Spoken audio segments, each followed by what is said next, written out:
Hey Stampers, it's the Pampered Stamper, and I just want to show you how to do the backgrounds on these cards.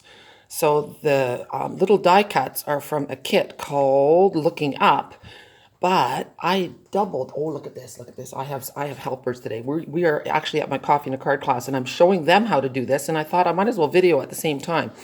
Anyway, this kit comes with extra die cuts that you're supposed to layer on top of the cards. But I didn't like that look, so I've used the die cuts to make more cards. So I'm going to show you how to do the clouds and the watercolor wash. Now, the trick is to use these framelits. And you see these two long cloud framelits, they are part of the Rainbow Builders, and they're on sale on the clearance rack right now. But maybe after this, they'll be all gone because everybody wants them here in Chatham, Ontario.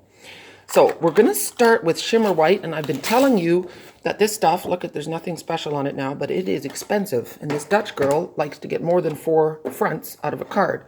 So you go to 3 5/8 and 4 7/8, and then you will get 5 out of one sheet, you see? And in the grand scheme of things, that will end up saving you money. See, there's 2, and then we have this long piece left, and it is, look at that, exactly 4 7/8. Yes, I did the math.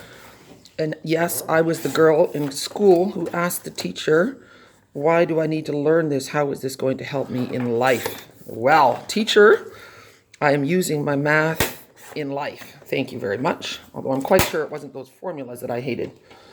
Okay, so now I have a piece of Shimmer White, and that's what I'm going to use with my watercolor wash. So what I'm going to do is take a spritzer and give it a spritz. So now it's wet. Then you take an Aqua Painter. I have taken my Bermuda Bay and put some on. Here we go. Ha! I'll move this out of the way. I should show you what I'm doing. So this is still left over from last night. See? Because that's another Dutch trick. You do not waste ink. There. Then you take your Aqua Painter and you make a wash. So squeeze your Aqua Painter so you get lots of juice on there. And then you're going to go back and you're just going to do this. And the trick is to have enough water, and Shimmer White can do it. And then to make that nice line, you want a little bit more water, see? And when you run that water around, see how you've got an edge going a little bit? That edge will be darker than the rest. And then I've learned that if my edge isn't nice enough, oh, there we go, look at that. Then I can add more later. See if I want this to go a little bit more. You can play a bit.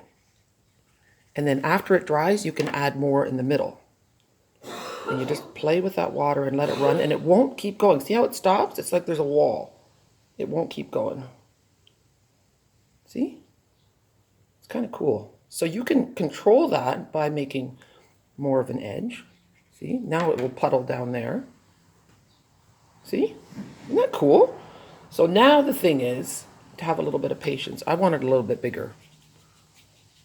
There we go. It's nicer if you let it dry naturally. Okay? And then puddle again, and then do the little swirly thing. Okay? And then you will get light and dark. All right, that's enough of that. We'll let that be. Now we're going to do our clouds. And for the clouds, you don't have to get expensive paper. You can just use white. You don't want water on your thing. Okay, so what I did was I used those framelits to make a mask that I can use over and over. So I wrote clouds on it. So that, and the reason is not that I don't know it's not a cloud.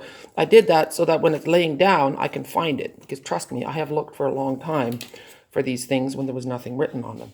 So you lay that on here, and you take a sponge, and then start off the paper, and then go in circles over top of your sponge, and voila. Isn't that cool? And then we're going to take the other one, because that's the nice thing about having 2 different shapes, because you don't want it looking exactly the same. See? Now we've got different clouds. And then you can also go on a bit of an angle, like so, because clouds don't all go in the same shape. And how neat is that? And if you move it over a little bit, you'll get a different angle again. Whoops. See, and now if you make a mistake and it moves, then just find your spot. Hold on tight. That is also, well, that was a bad mistake. That was also why I made a bigger, like a handle kind of thing, so that you you know, have a little bit more leeway and something to hold on to. And it's amazing how many clouds you actually need because your images are going to cover up some of it. See, in here I'll just sponge a little bit to cover up my boo-boo. See, now it's not so obvious. So there you go. So simple. So thanks a lot for joining me, and don't forget to check out the clearance rack and, of course, the new catalog where that up in the air set is. This will all be on my blog today as well. Thanks so much, guys. Have a super day.